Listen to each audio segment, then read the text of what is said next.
And on this Tuesday, March 31st, 2026 edition of Newsmakers, the U.S. Supreme Court has ruled against Colorado's ban on conversion therapy for minors. In an 8-1 decision, the High Court ruled a conservative Christian therapist's free speech rights are violated by the ban. More than 20 states have similar laws. Justice Neil Gorsuch wrote in the majority opinion that, quote, the First Amendment stands as a shield against any effort to enforce orthodoxy in thought or speech in this country. Liberal Justice Ketanji Brown Jackson was the only dissenter. The justices sent the case back to a lower court to decide if it meets a legal standard. Few laws pass. NBA player Jaden Ivey has been let go by the Chicago Bulls after speaking out against the league's Pride Night on Instagram.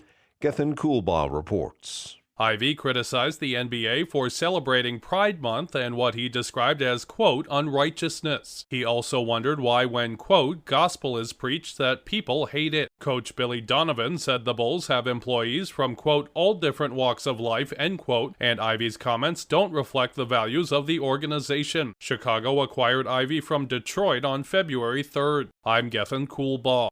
The FBI says the man who carried out an attack at a synagogue in Michigan was inspired by the terrorist group Hezbollah.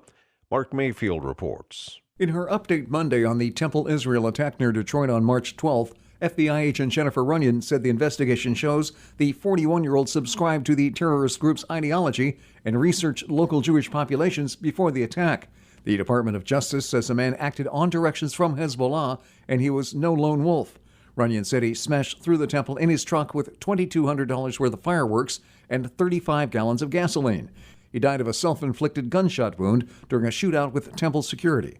No one else was harmed. I'm Mark Mayfield.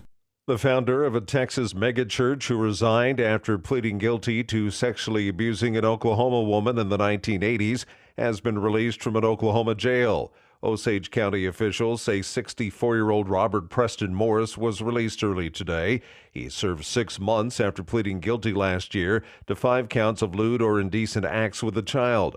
Under the agreement, he received a 10-year suspended sentence and must register as a sex offender. He was also ordered to pay his incarceration cost and restitution to the victim. Prosecutors say the abuse began in 1982 when the victim was 12, and Morris was a traveling evangelist staying in Hominy, Oklahoma. Morris was the senior pastor of Gateway Church in the Dallas-Fort Worth suburb of Southlake, where he led one of the nation's largest megachurches until June 2024, when, faced with the victim's allegations, he resigned. He was indicted last year by an Oklahoma grand jury. Vice President J.D. Vance has a new book about his religious faith and adult conversion to Catholicism. HarperCollins Publishers tells the Associated Press the book is called Communion, Finding My Way Back to Faith, and comes out June 16th. Vance says the book explains how he lost his faith and regained it. Vance has said he evolved from Christianity to atheism to Catholicism, linking the change to finding purpose. The publisher says Vance wrote the book himself starting in 2019 and included material on his time in politics. And that's Newsmakers for this Tuesday, March 31st, 2026 edition. I'm Keith Black.